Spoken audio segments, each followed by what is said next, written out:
doing numbers. Okay. Major questions in psychology by me. What is the nature of the soul? What is the nature of the soul? Is it different? Is it the same as the mind? I put the soul as the internal part of our being, and the mind works as the spiritual soul. So they're together. They work together.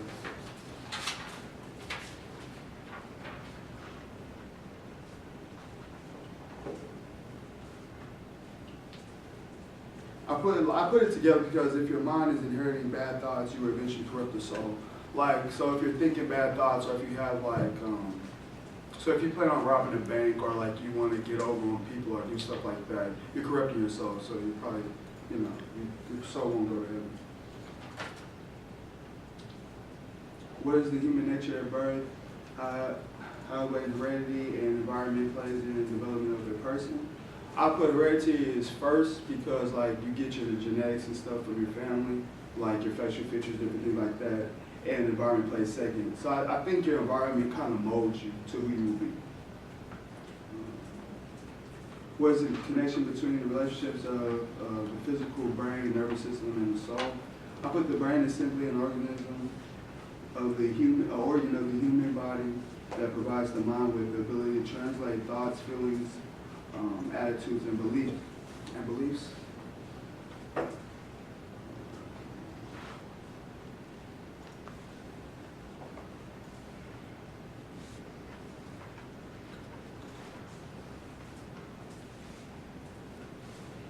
Okay, I have a Bible verse. It's Ephesians chapter 2-5. Among whom also we all had our conversations at the time past. Lust of the flesh, fulfilling the desires of our flesh and the mind, and whereby nature the children of wrath are even as others. But God, in rich in mercy, in His great loves within us, who loved us even when we are dead in sin, have quickened us together in Christ. So that goes with the first one. That goes with the second question. I'm sorry. So basically, at birth, like we're already born in sin, shaped in iniquity, according to the Bible. So like as a baby, you're always wanting for things like you're wanting just the desires like to be held, fed, and different things like that. You're not really worried about anything else, but basically surviving. Number 4, what is human intelligence? I put that it's difficult to measure and it's hard to define because you can be intelligent in different things. Like me, like on the court, I'll be intelligent in that. So I'm good at that, so I know I'm doing it on the court, but maybe I struggle in math. So it doesn't really mean that you're not intelligent in anything else, but everyone has maybe a specific thing that they're intelligent in. And I put mental illness is a disease or condition that influences the way a person thinks, feels, behaves, or relates to their surroundings.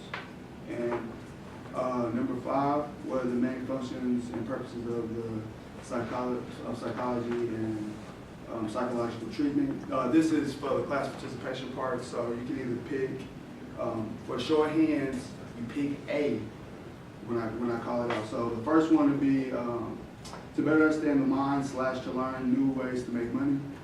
B is just another useless major / to help people increase their shooting percentage from the 3-point line. C, to better understand the mind and how it works to help treat the mentally ill as best possible. So which one? So who's off for A? Okay. Who's off for B? Okay. Who's got C? Okay. She didn't have her hands up. Yeah. So that's the end of it. That's all I got. You want me to go back? Could you go back to the 4th question? The 4th one? Whenever people are done with this.